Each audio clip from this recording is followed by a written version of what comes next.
পুরসভায় সাংবাদিক বৈঠক করে সিদ্ধান্ত ঘোষণা করলেন ফিরহাদ হাকিম।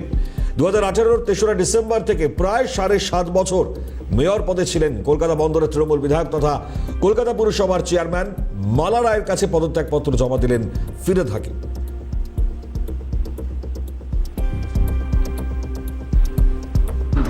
কেন আমি রেজিগনেশন দিচ্ছি তার কারণ হলো ফিরহাদ হাকিম কেউ না, কিন্তু যে চেয়ারটায় আমাদের সেই সব প্রাতঃস্মরণীয় ব্যক্তিরা বসেছিলেন সেই চেয়ারটার একটা আলাদা সম্মান আছে। আমি নিজে যখন মেয়র ছিলাম দাপুটের সাথে চালিয়েছি, নিজেই পৌরমন্ত্রী, নিজেই মেয়র।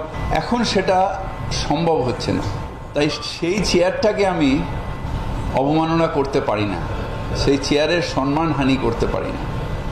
চেয়ার ধরে বসে রইলাম, ঢাল নেই, তলোয়ার নেই, নিধিরাম সর্দার। সেই মানুষগুলো যারা হয়তো আমার থেকেও বেশি দাপুটে ওই মেয়রের চেয়ার চালিয়ে গেছেন, তাদের প্রতি অসম্মান হবে।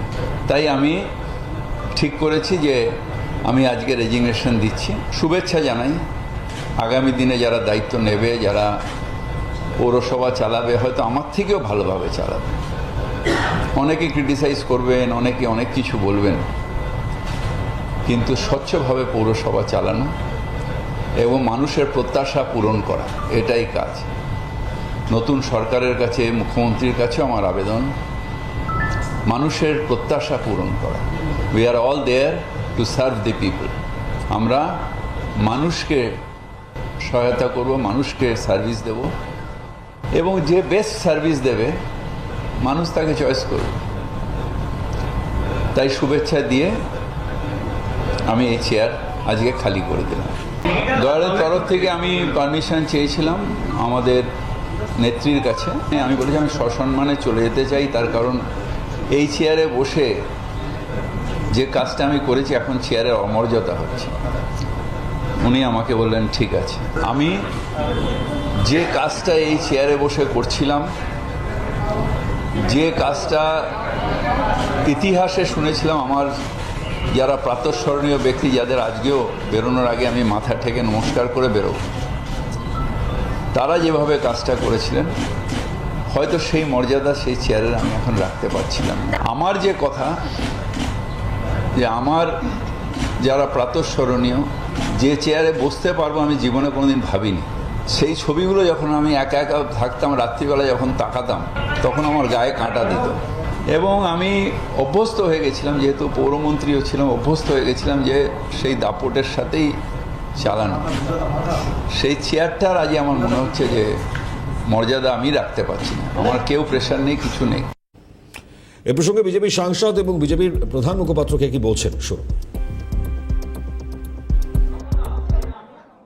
দেখুন, যত দিন যাবে এগুলো বাড়তে থাকবে। তবে একটা কথা আমি বলি, পদত্যাগ করে অপরাধ থেকে পার পাওয়া যাবে না। সে ফিরহাদ হোক আর যিনি হোক, যে মেয়র হোক আর কোনো পুরপিতা যিনি হোক না কেন, অপরাধ যা করে গেছেন, এদের আমলে যত দুর্নীতি করেছে তার তদন্ত হবে এবং তার শাস্তির ব্যবস্থা হবে। তার টাকা জনগণের সেবা করার নাম করে, নিজের সেবা করে চুরি করে পার পাওয়া যাবে না। তাই পদত্যাগের যে খেলা চলছে, আর পদত্যাগ করলেই ভাবলাম যে আমি বোধহয় অপরাধ থেকে মুক্ত হয়ে গেলাম, তা হবে না। সমস্ত তদন্ত হবে। কেউ যদি দায়িত্ব নিয়ে নিজে থেকে রিজাইন দেয়, তাকে কিভাবে আটকানো যাবে? আমাদের তো এটা দায় নয়, যাদের দায় তাদের ব্যাপার। এখন কে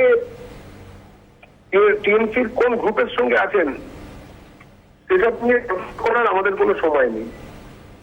যিনি ফোর্স করে কাঁদতে কাঁদতে বলেছিলেন, যখন এজেন্সি ধরে নিয়ে যাচ্ছিল, কলকাতাকে আর বাঁচানো গেল না, আজকের পরে উনি নিজেই দিলেন, উনি কি এখনো কলকাতাকে বাঁচাতে চাইছিলেন না? বিভিন্ন জায়গায় মিনি পাকিস্তান দেখিয়েছেন, মানুষের সঙ্গে অনেক রকম গোলমাল করেছেন। 50% বাঙালি 10 বছরের পরে উর্দুতেই কথা বলবে, সেটা নিশ্চিত করার কথা বলেছেন। কর্মফল কি ছাড়বে?